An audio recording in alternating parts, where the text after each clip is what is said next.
work it out. And so much has gone misunderstood,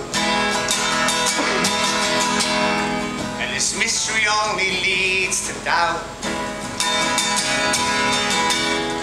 And I didn't understand when you reached down to take my hand. And if you have something to say, you better say it now. This is what you're waiting for. Your chance to even up the score. And as these shadows fall on me now, I'll ransom now. Yeah,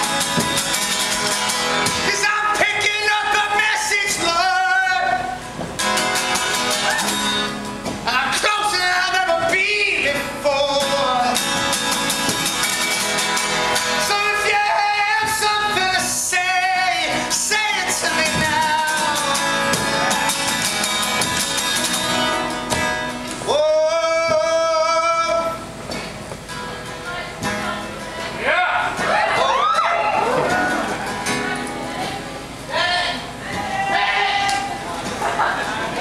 So a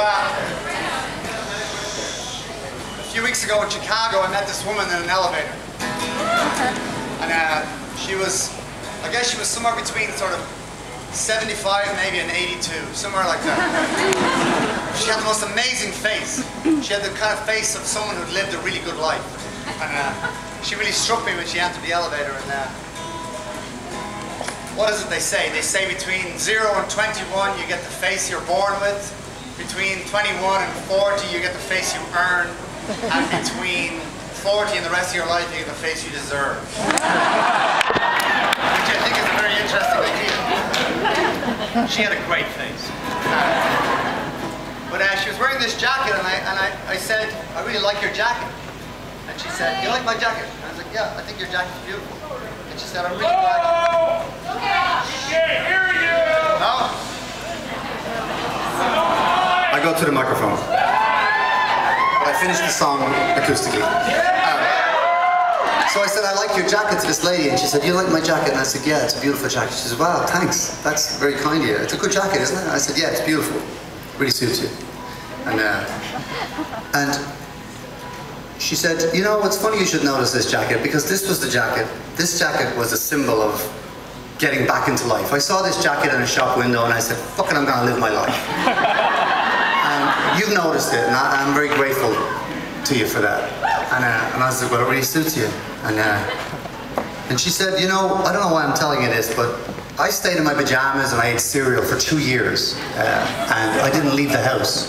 And this jacket that you're admiring was the kind of symbol of me, you know, getting my life back together. And I was like, wow, that's Jesus, that's, well, I'm glad I noticed it. So, and I gave her a lift, you know, I helped her out with her bags out to the taxi, and as she was putting her bags in the taxi, she says, what do you do, young man? And I says, well, I'm a singer in a band. And she says, what band? And I says, well, it's called the Swell season. And she said, I've never heard of you.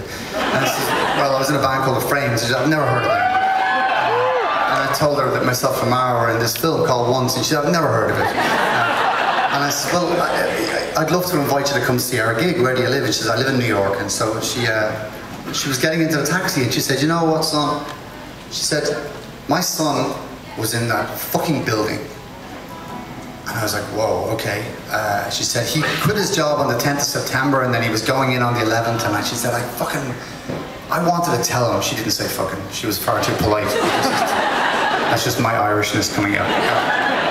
But she said, I never got to tell him. You know, I wanted to call him that morning and ask him not to go to work, because I just got a weird feeling, but I didn't. I slept it out, and I never called him.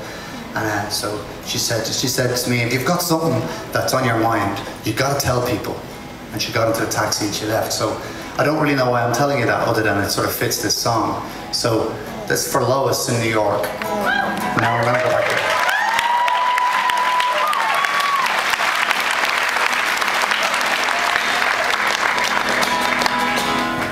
And I didn't understand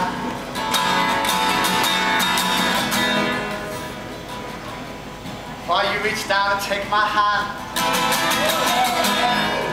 And if you have something to say,